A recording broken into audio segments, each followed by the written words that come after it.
Hello friends, welcome to Archana's Delicious Recipes. நம்ம வீடியோவில் இன்றைக்கி என்ன பார்க்க போகிறோன்னா காஜு கட்லி எப்படி செய்யலான்றதை பார்க்கலாம்.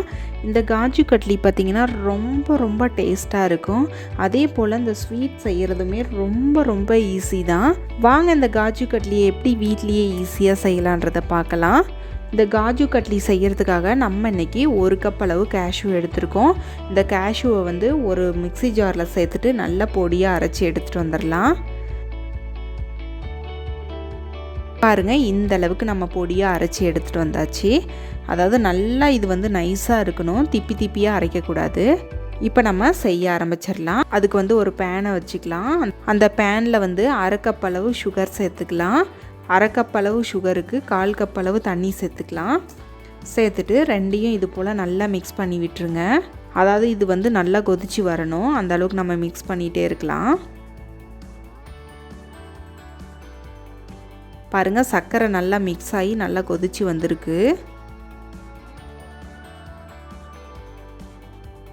பாருங்கள், சர்க்கரை பாகு நல்லா கொதிச்சு வந்துருச்சு. இந்த ஸ்டேஜில் ஒரு கரண்டியில் இது போல் எடுத்துகிட்டு கையில் தொட்டு பார்த்தோம்னா 1 கம்பி பதம் அளவுக்கு வரணும். அந்த ஸ்டேஜ் தான் கரெக்டான ஸ்டேஜ். அந்த 1 கம்பி பதம் வந்த உடனே நம்ம அரைச்சி எடுத்து வச்சுருந்த கேஷ்யூ பவுடர் எல்லாத்தையும் சேர்த்துக்கலாம். சேர்த்துட்டு நல்லா கைவிடாமல் இது போல் மிக்ஸ் பண்ணிகிட்டே இருங்க. பாருங்கள், நல்லா இது மிக்ஸ் ஆகணும். அந்த அளவுக்கு இதை நல்லா மிக்ஸ் பண்ணி விட்டு எடுத்துக்கலாம்.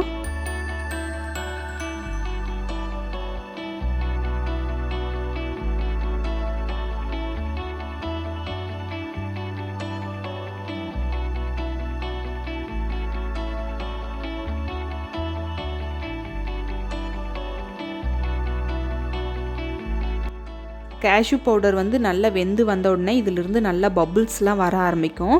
இந்த ஸ்டேஜில் நம்ம ஸ்டவ்வை மீடியம் ஃப்ளேமில் வச்சுக்கலாம். வச்சுட்டு இது போல் நல்லா கலந்துட்டே இருங்க. கொஞ்சம் விட்டிங்கன்னா கூட அடியில் ஃபுல்லாகவே கருக ஆரம்பிச்சிரும்.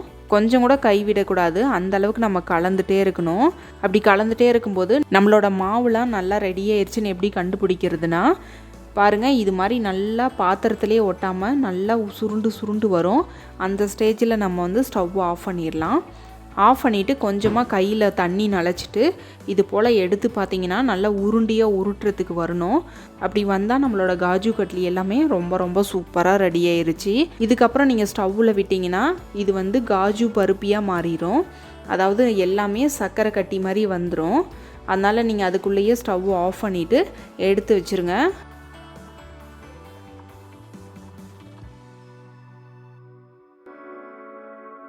இது ஓரளவுக்கு கை பொறுக்கிற சூடு வர வரைக்கும் நீங்கள் விட்டுருங்க. அதாவது ரொம்ப ஆறியும் இதை பிசையக்கூடாது. கை பொறுக்கிற அளவுக்கு சூடு வரும் பொழுதே நம்ம நல்லா இதை பிசைஞ்சு எடுத்துக்கணும். அப்போ தான் கரெக்டான பக்குவத்தில் வரும்.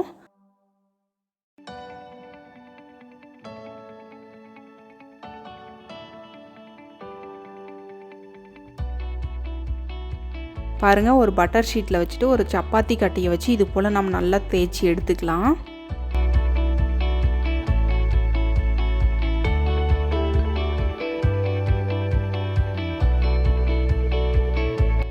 இந்த அளவுக்கு நம்ம நல்லா தேய்ச்சி எடுத்தாச்சு.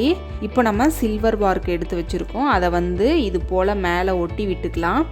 சில்வர் வார்க் இல்லைனாலும் பரவாயில்லை, சில்வர் வார்க் இருந்தால் இது போல் ஒட்டி விட்டிங்கன்னா கடையில் நமக்கு காஜு கட்லி எப்படி கிடைக்குதோ அதே போல் நம்ம வீட்லேயே செஞ்சிடலாம்.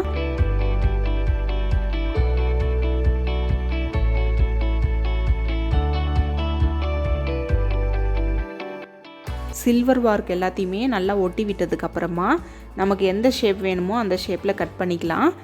எப்போவுமே காஜு கட்லி டைமண்ட் ஷேப்பில் தான் இருக்கும். அதனால் நம்மளும் இன்றைக்கி டைமண்ட் ஷேப்பில் தான் கட் பண்ண போகிறோம்.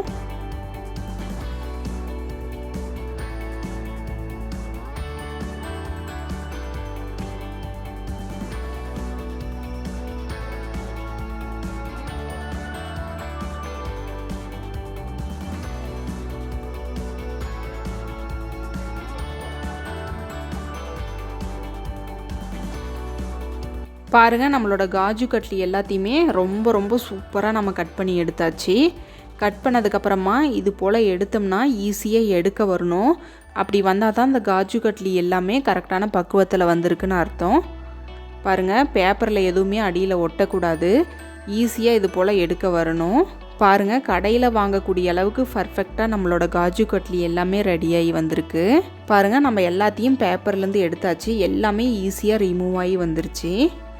இப்போ நம்ம டெக்கரேட் பண்ணிக்கலாம். நமக்கு எது மாதிரி பிடிக்குமோ அது மாதிரி நம்ம டெக்கரேட் பண்ணி எடுத்துக்கலாம்.